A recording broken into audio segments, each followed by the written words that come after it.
যে কাজগুলো আমি নড়াইলের জন্য করেছি সেই তালিকাটা যদি আপনি ধরেন তাহলে শুধু একটা ইউনিভার্সিটি এখন বাকি আছে। একটা সি ক্যাটাগরির জেলায় কি কি প্রয়োজন, একটা ইউনিভার্সিটি বাকি আছে।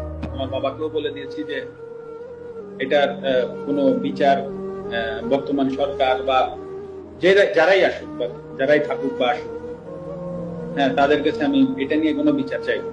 কারণ এটা আমার কাছে মনে হয়েছে যে আসলে এই বাড়িটা তো আসলে যশোর থেকে এসে বা খুলনা থেকে এসে বা ঢাকা থেকে যে কেউ ভাঙে। হ্যাঁ, নড়াইলের মানুষ কোনো না কোনো জায়গা থেকে উঠে এসে ভাঙছে। তো আসলে আমি নড়াইলের মানুষের বিরুদ্ধে আর বিচার চাইবো না। তো যেটা হয়ে গেছে ওটা আমি একসেপ্ট করে নিচ্ছি। হয়তো বা আমার কাছে আমি এভাবে একসেপ্ট করে নিচ্ছি যে হয়তো বা আমার কোনো ভুল ছিল, আমি কোনো ভুল করেছি, হয়তো বা তার জন্য ওনারা হয়তো বা এসে ওটা করেছে। তো আমার মনে যদি বিন্দুমাত্র কষ্ট এখন আর নাই, আমি মানে কষ্ট নাই এই কথাটা ভুল, মানে কারো প্রতি রাগ ক্ষোভ এগুলো কিছুই নাই। তো আমিও আশা করব নড়াইলবাসীর প্রতি যে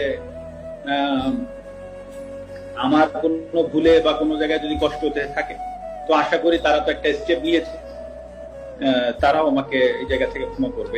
এটাই আমি আশা করি, এর বেশি